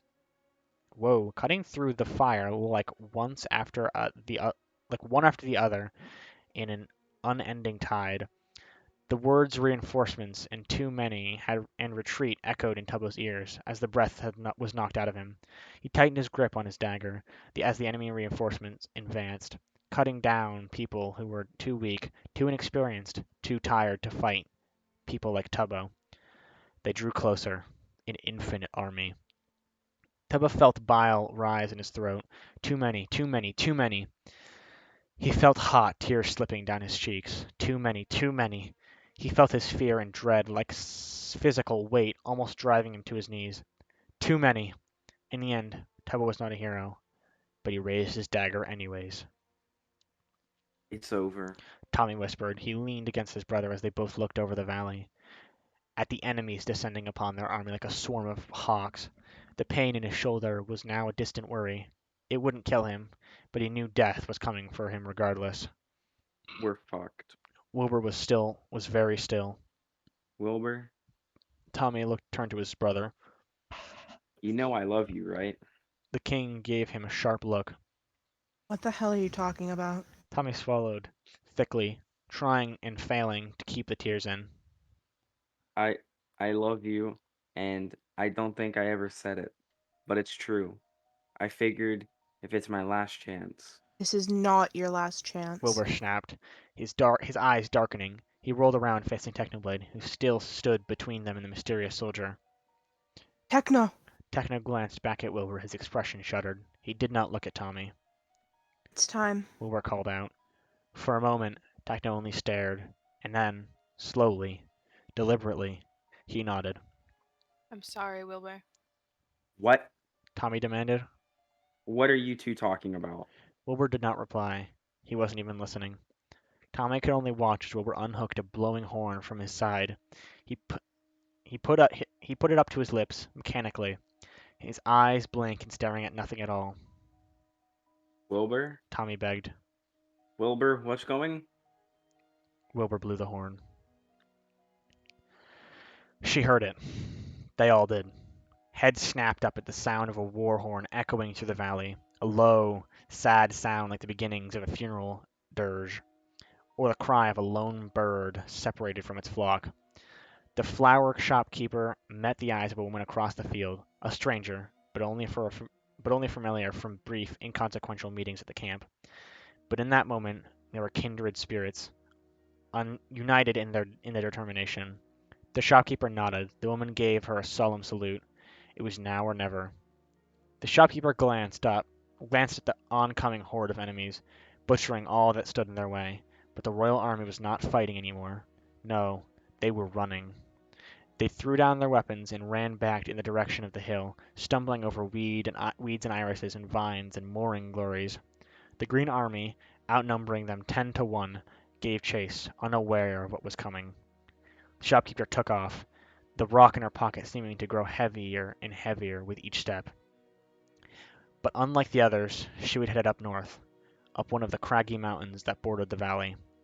She knew the others, at least those who weren't dead already, must be headed towards the other mountain, crashing through the trees and underbrush, as she was. There were 50 of them in total, but only 2 of them were really needed for the job. If you lose heart, The king had said during the midnight meeting where he'd laid out his plans to all the volunteers. just make sure someone else still has theirs.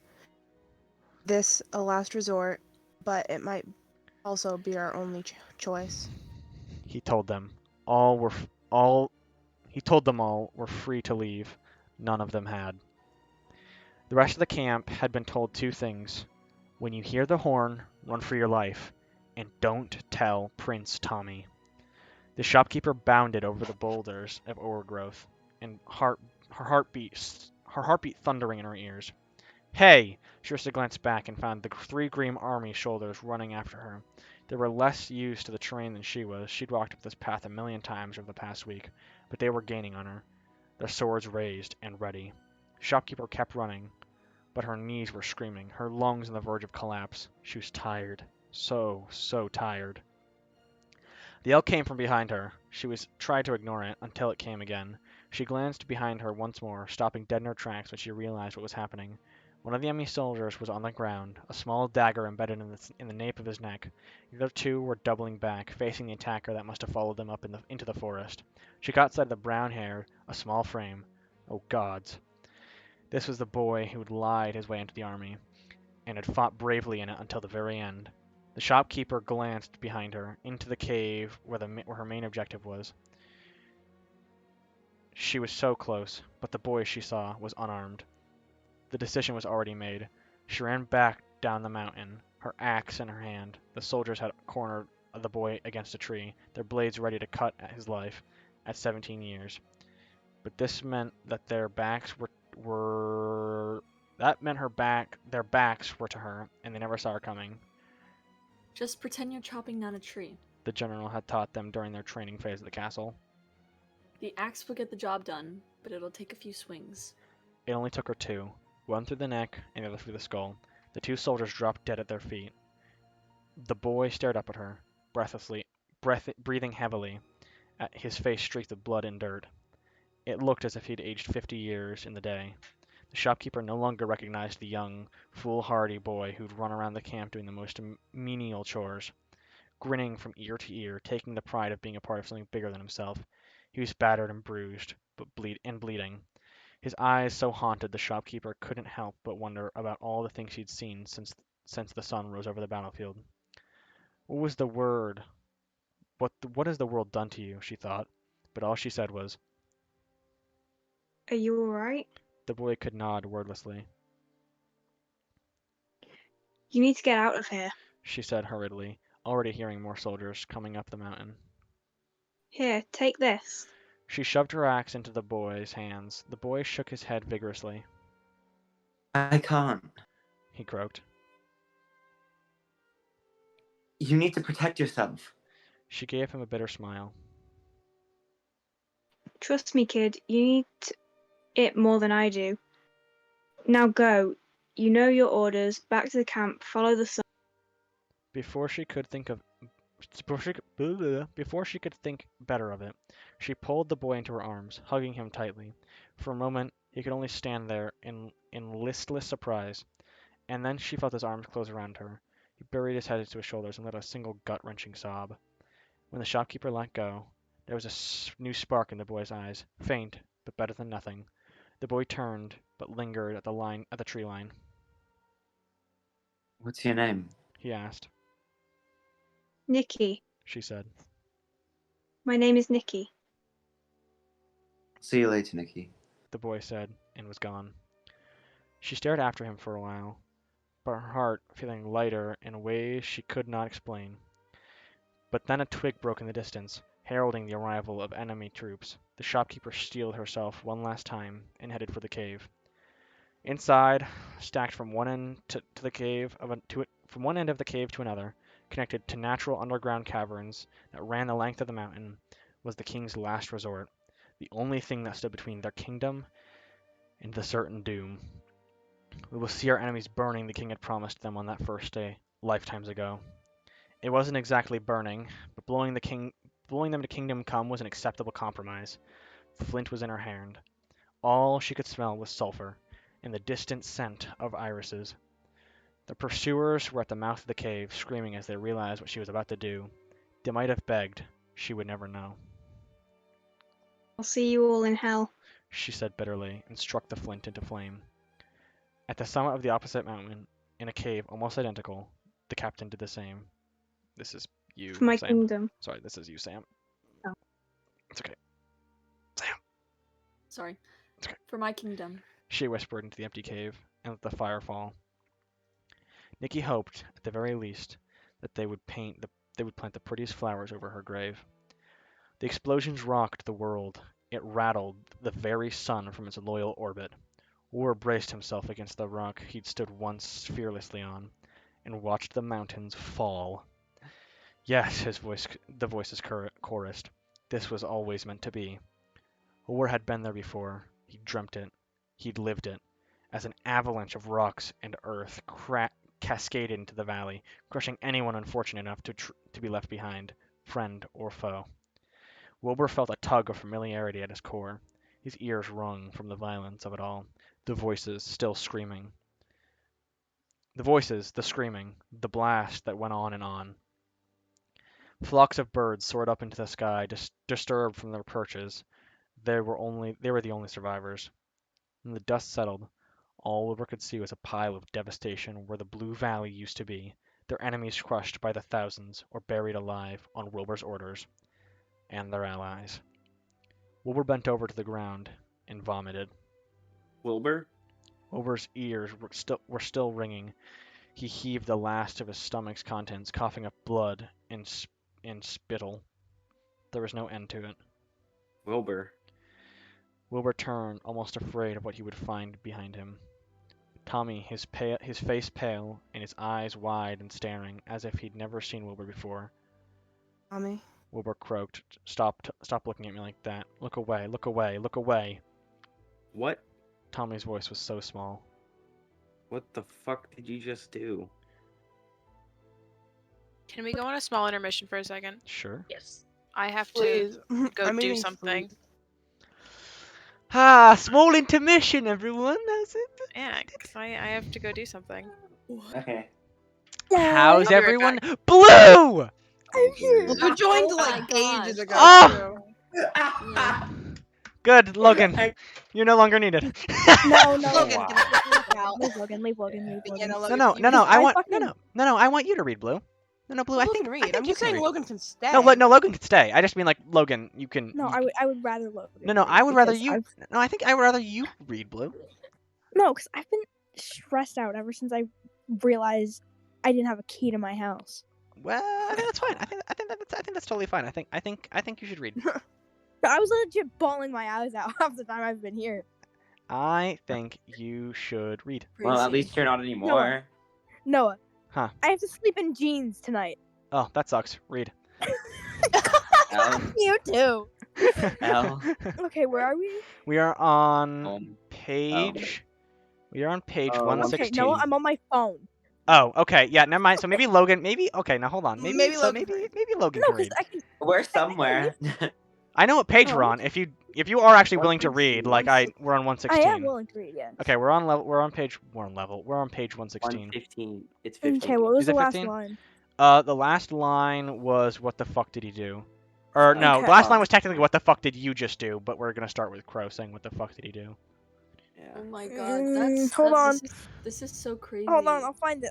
Give me a second. You got this. You Hold got on, this. It's hold okay. on, hold It'll on. probably take you a while to get back I'm all just the way trying fucking to down. eat What? my dinner while doing this. This is Yeah. very difficult. Hey, Yeah. and It You know- says that you were muted while you were speaking. I'm just know. built Oh no, different. my docs is overloading. Fuck me. Oh no. I can do this. I can do this. I can do You this. can do it. I I can believe in you. You I got this. believe You in got you. this. You got this. Blue, I I could just take a screenshot of every single like page. I I'm do gonna, page. no, I Send it swear to to you. God. Oh my god. Just so that you can read. There are a lot of things you're gonna have to screenshot. No, not Listen, really, because I I only have had to to screenshot put- pages with her I had to lines. put my docs into light mode on my phone so that I could see which lines were Tubbo's and which lines were Yeah. Philza's. Because Yeah. the colors were too close. They were Really? too Because it's getting close. darkened. Yeah. They're not. Wait, Blue, They are. But Blue, but No. If I have mine on print layout. Blue, This is just how- go to Discord. I could just stream. I'll just No, screen it's fine. share. Okay, hold on. I I'm can- gonna do this. I can do this. I wish you were screen sharing before. That would have been very helpful for me. Yeah. Originally, it was Alright, going to be a screen share thing where I'd screen share like not on Google Docs, but I figured if we have Google Docs, I can highlight the lines so everyone can actually see exactly. Well, what they're then why reading. don't you just screen share Google Docs? I'm screen Because sharing it now. Then everyone has access to it. and you can like scroll down, get ready for lines, rather than having to wait until it like jerkily like goes That's down. fair. Boy, if it Yeah, takes that's you fair. forever to find it, you can just look at my screen. No, it's just taking me a second to type this out because my phone isn't doing very well because somebody wants to call every second. Hmm. Well, if you are capable, you can, but if you I'm watching. Because I know where my letters on my keyboard are, so I'm just watching my phone slowly type out what the fuck one letter at a time. See, the Oh fact god. Oh, this is gonna be great. Mm-hmm. Oh great. Okay. Very end of chapter 4. Okay, I see where we are. You see what the fuck did you just do? Oh fuck. No. Okay, yeah. I'm here. Okay. Well, now See? we just wait. Now Okay, we see just it? wait Look, for here's Colby. me. Now we just wait for Colby. Now we wait for scared. Peyton. Good. Not Peyton. You should be Oh scared. fuck. B. No, because I'm in the I basement. was gonna say on worst Colby, connection. Ozzy B, but I said Peyton. I'm in the basement. You're in the basement? Oh. I'm literally sleeping in the basement. Oh, fun. Because I'm at my grandmother's house. Grandmother. My grandma. Let's see what My notifications. grandma. I don't have that many notifications. I don't have notifications. I was very, very much looking forward to coming home and eating a chocolate chip cookie, but the door was locked. Matt is out with his girlfriend, and my parents are out partying. Fun. And then my grandma down the street doesn't have a key. No, she wasn't home. So, great. It's okay. This is great. This is phenomenal. And then my brother was getting mad at me for being tired. Ugh. He doesn't do sports. I thought didn't you just come from like fucking tryouts? Yeah. And then I have one after school on Monday and Tuesday. Ah, delightful. Delightful. Okay. Okay. Now we just wait for the Bozzy B. Be Bozzy B. Well, You know Crow just how said to he'd be almost back in like 2 single minutes. digits for? So Oh. we'd also just have to wait for Crow, because, yeah. Okay, no, because today sucks. Right now sucks for me. I'm either sleeping in jeans or softball pants. Oh. I'm not sure what's the better idea. Yeah, I actually don't know what's worse. Yeah. I feel like jeans would be better. Honestly, yeah, I feel like jeans might be more sustainable. Like, you can sustain wearing them. Because it's like I have shirts that fit me here. I don't have pants though. It sucks. And I didn't even know where the cat went. The pussy is gone. The pussy. It's nowhere to be found. What? Exactly. I'm back. I did it. I have a pussy on my lap. Oh. What? Yeah, I have a cat. Now on we my need lap. Crow. Now we just need Crow. Did Crow say where they were going? No, just said, Give me a like, second. you're back in, like, 2 minutes. Yeah. Crow. No, I have a cat in my lap. Maybe we'll summon Crow by just chanting. Crow. Yay!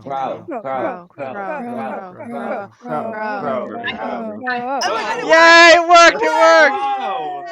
That's kind of manifest me coming back. Yeah, that's exactly what we're doing.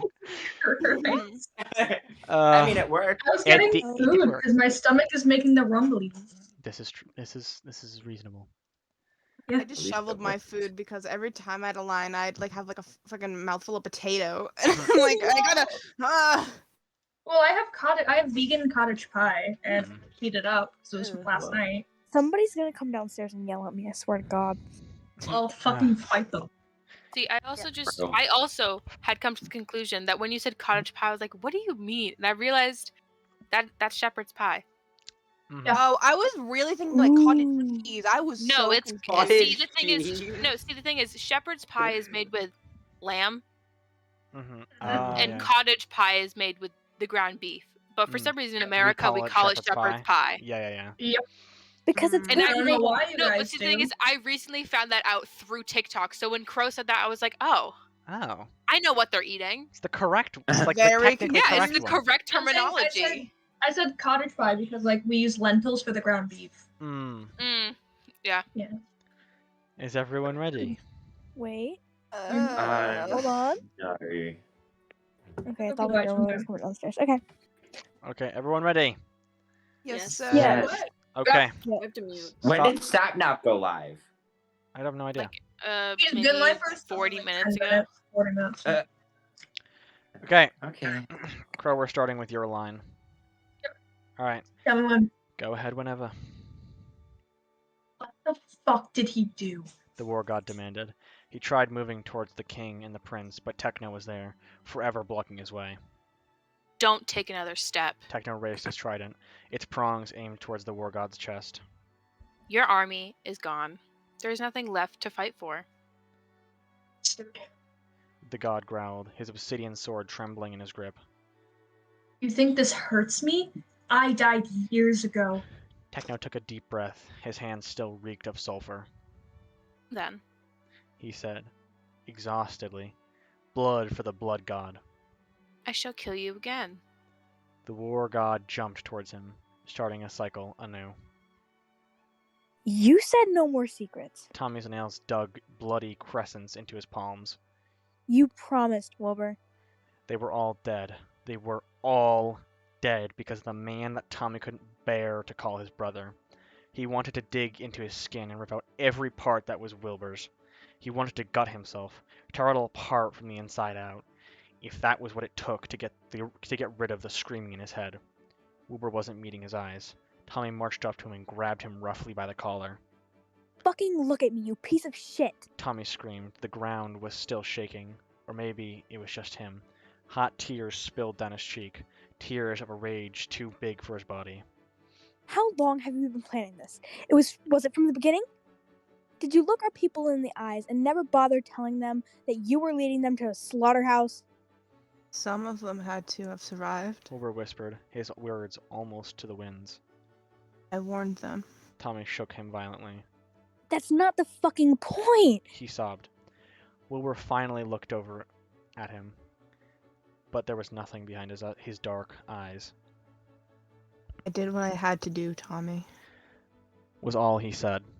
Tommy shoved him viciously away. His hands felt dirty. He felt unclean. In his head, he could still hear the strings of a lonely guitar playing over the soft laughter of soldiers that were now simply gone. Gone in a flash, between one breath and the next. It had come so easily to Wilbur. Would it come easily to Tommy too? You fucked up. Tommy spat. You fucked up, Wilbur. Tommy. Wilbur reached out for him, but Tommy flinched back. Don't fucking touch me. In battle, when two opponents were evenly matched in strength, in wisdom, and in anger, it would only take one thing to bring it all down. One soldier, one mistake, one move. The war god had seen his fair share of battles, and had won all of them, except for one. The only battle to matter. He'd lost everything, because of a blood god, and decided to throw his lot in with the opposing force. One soldier. Afterwards, the war god had dragged himself through the battlefield, his throat burning and screaming his lover's name into the quiet sky. When he'd found him, the war god had crawled towards his broken body, curling around it as if he could somehow warm it back to life. And he stayed there for years, letting the moss and weeds grow over the two of them. He would have stayed there forever, beside the carcass rotted down to his bones. Besides the carcass that had rotted down to the bones. But a fire had grown inside of him, a fire that would not be satisfied until the head of the god that taken everything from him. Now here he was, facing off the very culprit. It was a bloody dance. The war god slashed and the blood god parried. The blood god lunged and the war god ducked, like the push and pull of the tides, drawn to each other by the gravity of violence.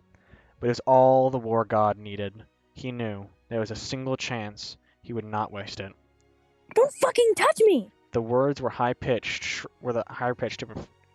shriek of a frightened child, a familiar sound on the battlefield, indistinguishable from every scream that came before it. But the blood god turned towards it, leaving his defenses completely open. One mistake. The war god raised his sword above his head. It was very difficult to kill the god, but not impossible. In the right hands, like the hands of a warrior with fire in his heart, and carnage in his smile. It would only take one blow. Goodbye, blood god, he thought. My vengeance is complete. Techno turned instinctively at Tommy's scream, just in time to see Tommy draw back from Wilbur's reaching hands. Pain flashed across Wilbur's face, but he was otherwise unscathed. Both of them were safe. No knives in their back, no arrows through their throat. A shadow fell over Technoblade. By the time he remembered where he was, it was too late. Techno turned to face the tip of a bloody sword a breath away from his face. But it was not the war god's obsidian blade coming to reap his soul. It was the familiar silver broadsword pierced right through the war god's chest. Techno could only stare as the war god looked down at the blade embedded straight through his heart. The sword arm still raised in what would have been a killing blow. Instead, the obsidian sword fell harmlessly out of his limp hold, and onto the dirt. The war god followed close behind. Behind him stood a winged man, his golden hair catching the rays of the setting sun. No voices screamed. No, the voice screaming, not you, not you, not you. Hello, Techno, said Philza. Wilbur saw him first. Perhaps that was how it was always meant to be. Some part of him would always, unfailingly, be looking for him. Tommy followed a beat later. Wilbur saw his brother's shoulders go slack, like a marionette with its strings suddenly cut. Dad? Their father was standing before Techno and the unmoving body of the white-cloaked soldier. At the sound of Tommy's voice, he turned and looked at his sons for the first time in a decade. And so he enters the scene once more. The voices whispered. And before Wilbur could say anything, Tommy was already running. One move. That was all it would take. On the ground beside him was one of the blood god's throwing knives, lost during their battle. With the last strength, he curled his fingers around the hilt. His love was calling him home. He could hear it in the warm wind, but he could not face him before he was avenged. So with all that he had left, the war god aimed, and it threw. Dad, his face was there. His dad was standing among the blue irises, the same shade of his sad eyes. The years fell away like smoke, and Tommy was a boy again. There was no explosion. There was no war. There was no leaving. There was only a son and his father. Tommy felt the hysterical laugh bubble out of him as he ran. Even as his cheeks still stung with tears, there was everything. There was confusion, there was grief, there was anger, there was relief, there was disbelief, there was joy. Dad! Tommy shouted, spreading his arms as wide as he ran, like a bird about to take flight. Tommy! Dad's smile was still the same. After all these years, he'd opened his arms, welcoming Tommy into an embrace. My boy, you've grown so much. And then there was pain, as the knife found its mark in the prince's heart. Techno watched Tommy fall backwards, impossibly slow. It took them a moment for the reality to sink in, and by then, Wilbur was screaming so loud it drowned everything else out, even the voices that began screeching inside Techno's head. Tommy! Philza shouted, running towards Tommy's unmoving body, but Wilbur was already there, cradling his brother's head to his chest. Techno could only watch, utterly numb, utterly cold, utterly lost inside his own head. No, no, no, no, no. This couldn't be happening. This could not be happening. It was over. The war was over. He'd done everything he could to protect them. To protect Tommy. Why was it still how it ended? It's what it feels. Someone gasped. To lose everything. By the time Techno turned toward the war god, ready to rip him limb from fucking limb, he was dead, a smile on his face. Fuck you, Techno thought furiously. Fuck you, fuck you, fuck you! Techno! Wilbur's scream brought him violently back into his body, with the force of a comet crashing into the earth. Help me! Techno staggered towards them, his blood as heavy as lead, his vision hazy, but he could see one thing that mattered. His Tommy, lying so still in his brother's arms. His Tommy, who braided his hair with sweet-smelling flowers. His Tommy, who was quick to anger but quicker to laugh. His Tommy. The sun was setting over the blue valley. There was a terrible silence. There was terrible, terrible silence. The kind of silence that always came before something devastating. The calm before the storm. Tommy had always hated silences. It gave his mind too many spaces to fill with darkness. So he brought light instead. Noise and laughter and jokes and jibes, anything to keep the quiet at bay. Wilbur had helped with the weight, like he promised, but now it was back, pressing against Tommy's chest, suffocating him under its burden. There was pain, so much pain. He thought he'd already felt pain, but what did he truly know? He was only 15. Tommy felt himself lifted into someone else's arms, the arms of a man that had snuffed out the lives of 2 armies in one fell swoop. Tommy wanted to push him away, to split his anger and his disgust, but it was too weak to do either. He could only lie there, staring up at his brother's face, twisted with anguish. His mouth was moving, speaking words Tommy could barely hear. Let me go, Tommy wanted to say. Get me back to the ground. But then Wilbur started humming. It was a song. The song. The song Tommy had been humming just this morning. Lifetimes ago. What? Tommy breathed, the rest of the question dying on his lips. He couldn't keep his eyes open. He should. He should. Because otherwise he'd be... Your lullaby. Wilbur sobbed, his tears hitting Tommy's cheeks. It's the lullaby I used to play for you on my guitar when you were younger. And just like that, everything that came before was forgiven and forgotten and gone. But was that such a bad thing? Rest would be nice. If it meant his lungs would stop hurting. If it meant his chest would stop aching. Sleep. Sleep was good. Sleep was... I miss your music, Wilbur. Tommy could feel someone stroking the back of his hair so gently, so lovingly. Keep your eyes open, Tommy. Techno. Keep your God's damned eyes open. Bad. He needed to keep awake. Techno was telling him to. And Tommy did what Techno said, because Techno was his tutor, his teacher, his big brother. I would've. Tommy coughed. He felt blood trickle down his jaw, and then nothing at all. I would've liked to hear you play together again. Wilbur's hold on him tightened. Somewhere far away, someone was screaming for a medic, and Tommy knew. Tommy knew it was... We'll play for you. Techno vowed. When we get home, we'll play for you as many times as you want, Tommy. I'll let you beat me when we spar. I'll let you braid my hair or even cut it all off if you want to. Anything you want, just keep your eyes open. A shadow fell over them, in the shape of wings that Tommy had only seen once before, when he had flown out Tommy's bedroom window, and out their lives together. Or not forever. Tommy tried to raise his head to see his father's face, but the pain was too much. Dad. Tommy whispered. He still wanted to do so much. He still wanted to scream at Wilbur and then embrace him. He still wanted to find flowers for Techno's hair. He still wanted to go home, to the kingdom that they had protected. He still wanted to hug his dad. But a darkness was quickly gathering. Tommy? Tommy had no idea who had said his name. It all sounded so far away. Don't leave me. Tommy begged. Please, I'm so scared. We're here, Tommy. A kiss on his forehead. Someone was holding his hand. Strong arms around him. Wilbur humming his old lullaby. Warmth in the dark. We'll always be here.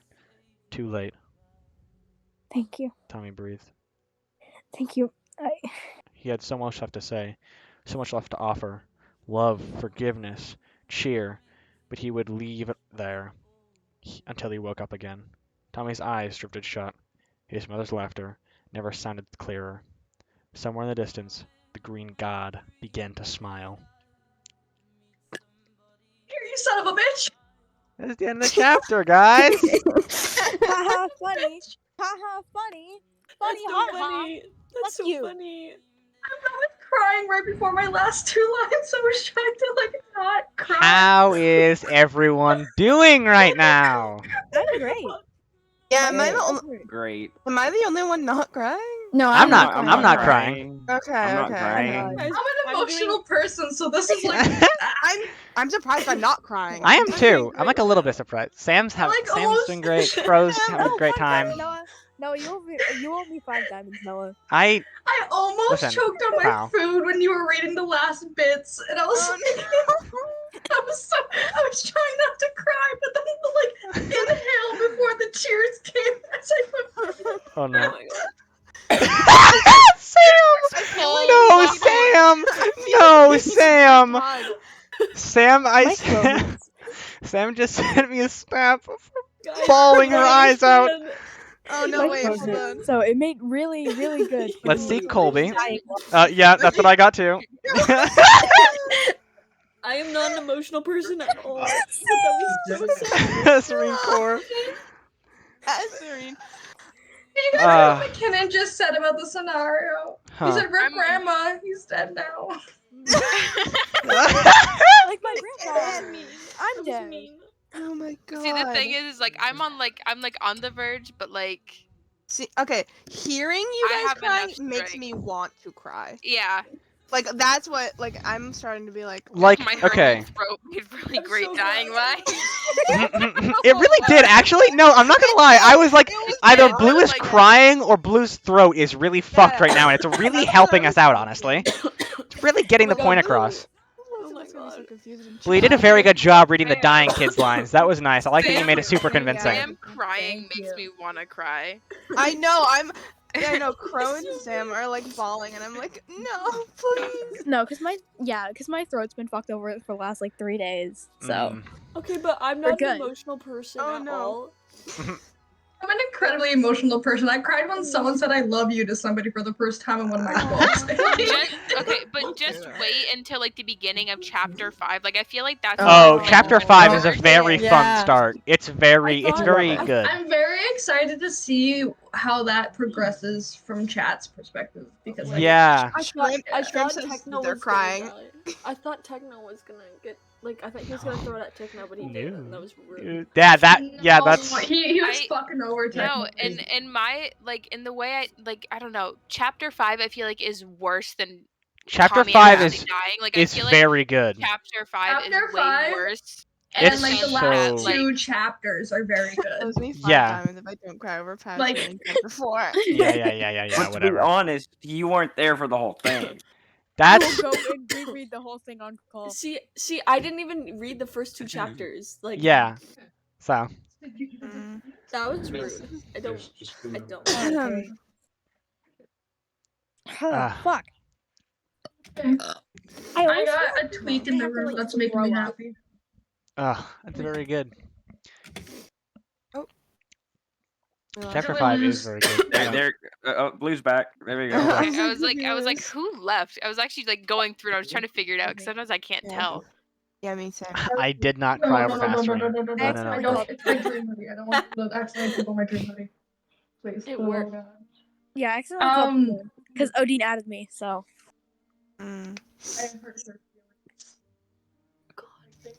I have to recover. Oh yeah, no, the best thing happened. With the homies. No, the best thing happened today. Odiun friended me on Discord. Oh, Let's go. Poggers. I just added them back now, which is why I accidentally called somebody. What was it? Was it you had said something on Twitter? It was when Ryland finally followed you on Twitter. And I was like, it took them this long. Yeah. Oh my god, did I say that? Yeah, I think you were like, oh my god, guys, this is a great day for the Eternal Blue Because you had community. posted about it on Twitter. Oh yeah. Yeah, so did I when Paytoonz followed me. It's a great day. Just so Or cool and re-followed sweaty. me. Guys, I'm I actually nearly it shat by myself when Andrew accident. first followed me back. To be honest. Oh with my you. god, people Oh, keep yeah. calling. Hear So that. popular. Guys, I'm a really loud. I'm getting caller, so I'm called so right glad now, that I was guys. I'm muted. getting a phone call right now. Actually, you said that, and my phone started buzzing. Give me a sec. Oh my god. Hello. No, Check I mean, like, to make sure somebody I'm kept not getting a phone call. Ending it I twice. did, and I'll call them back later. That's fine. Guys, can I have a My grandmother yelled down to me. I was like, "That name, there's ice cream." Okay, cool, grandma. For the ice cream. Yes, Sam. After you've Oh been my god, dying. I can earn an additional 5 XP Oh, I was every just gonna say lesson that- until 8 p.m. I'm so loud when I cry, so I'm so glad that I was able to mute. Cause I'm like, I don't know. Were you like I'm muted because audibly I knew I was bawling? gonna start crying. Like I'm like trying to read it. I'm like, oh. I'm proud of myself for not crying. I'm surprised I didn't even tear up. Like, I'm perfectly fine right now. And I was crying. I was like tearing up, like highlighting the lines where you guys were reading that one certain Yeah. fanfiction that we will not name. Yes. We will not name live.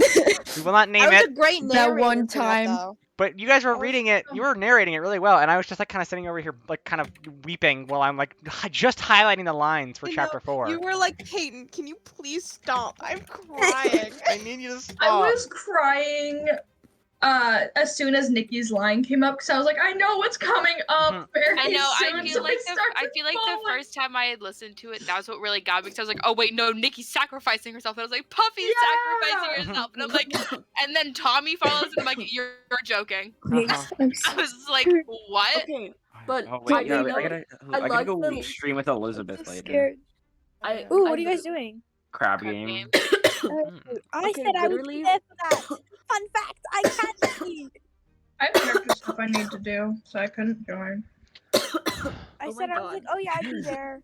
I'm Dan's down. on her iPad. Oh, it didn't send. Okay, wait, okay, I gotta go join. I'm gonna go join a different call. There. Okay. I'll be there. I'll be there for Elizabeth's stream. Okay. Bye bye. Bye. We're gonna Talk later. I just got called a loser because I won't be at my computer till like 7 tomorrow. Ooh, guys! Huh. I go see Crank gameplays on Monday. Oh my god, we get to see him in April. I have school Monday. I get to see him this Monday coming up. 2 days. I'm very excited. Oh my god. Wait, this Monday coming up? Yeah, like literally 2 days from now. I know, okay. Sorry. I'm like doing math because my birthday is really soon actually. My throat very much hurts.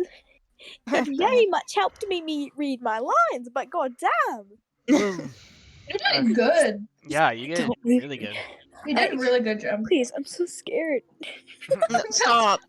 If you keep going, you're gonna make all of us cry. Yeah, please don't. I just stopped crying, please. I beg mercy. We'll have to just mute Blue. I'm trying to think of like, oh, y'all want to see real crying? Sit with me when I watch Endgame.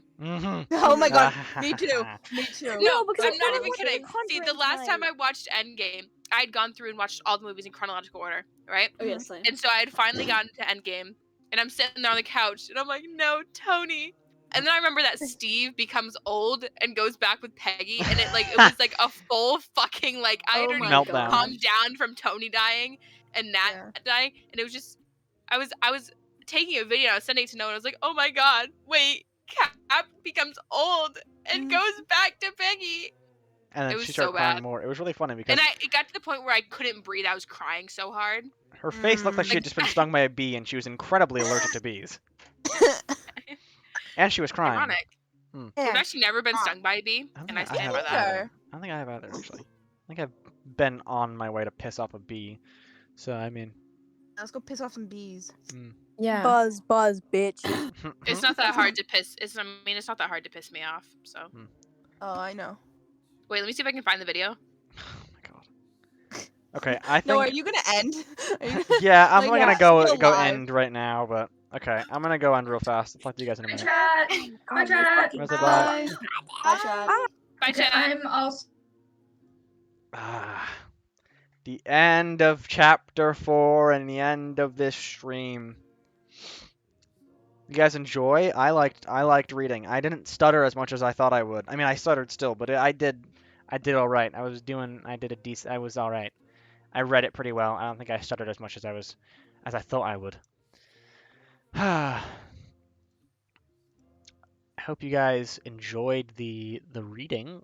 I had fun. I guarantee everyone here had a good time reading. I'm really glad we were able to be joined by some of our friends. Really glad Odiun was able to join, and Sam and Jem. I thank you guys all for joining for your very temporary one-chapter character lines. But it was so much. This is a long chapter too, long fucking chapter. I can't remember if chapter 4 is or chapter 5 is shorter or longer. I feel like it's a little bit longer or equal length, but I know it only takes place under like a much shorter span of time, if I remember. But yeah, I hope you guys enjoyed FANFIC Friday Saturday edition. It's actually really funny because last night, like yesterday, we all really wanted to read chapter 4 because we delayed it for like 2 weeks or something like that. Because Fridays are, of course, like for some reason, inconveniently busy for all of us. So we were like, what if we just did FANFIC Friday but on Saturday? And I was like, I mean, we all want to do it enough that like we might as well. Like we could just do it. And so we did it. We did FANFIC Friday Saturday edition, which is real fun. Thank you for following. I gotta see who else followed me. Gavin Boy, 1000 followed me. Thank you for the follow. And Bobby is dope streamer. Thank you for following me. I appreciate it, mate. Yeah. I hope you guys enjoyed chapter 4. Hopefully you guys look forward to chapter 5. I don't know when that'll be because obviously chapter 4 was delayed for like 2 weeks and wasn't even on a Friday. But yeah. So I mean, maybe I can't imagine it'll be soon. Like, and by that I mean I can't imagine it'll be like this upcoming Friday. But you know, yeah. I hope you guys enjoyed the stream, and I have no plans for any other streams particularly. I mean, I might hop on the Origin server or fuck around on something, but currently I've got no other streams planned per se. So, yeah, I guess thank you everyone who voiced for Chapter 4, specifically Sam, Jem, and Odiun. As they're very temporary one-time voice people. Thanks for Logan for stepping in for Blue for a long period of it, like almost the entire chapter, except for when obviously Tommy died, which is really handy because Blue's got a really good job. Blue's really good at emotionally reading, and Blue's throat hurt, which helped too. Really great for dying. But yeah, I hope you guys enjoyed I hope you guys enjoyed. Yeah, again, no plans for any particular stream times or days or anything like that. But yeah, I hope you guys enjoyed Chapter 4. Look forward to Chapter 5. And I will see you guys in whatever the next stream will be. So, bye-bye. Have a nice day or night or whatever time is. So, anyways, yeah. Bye-bye.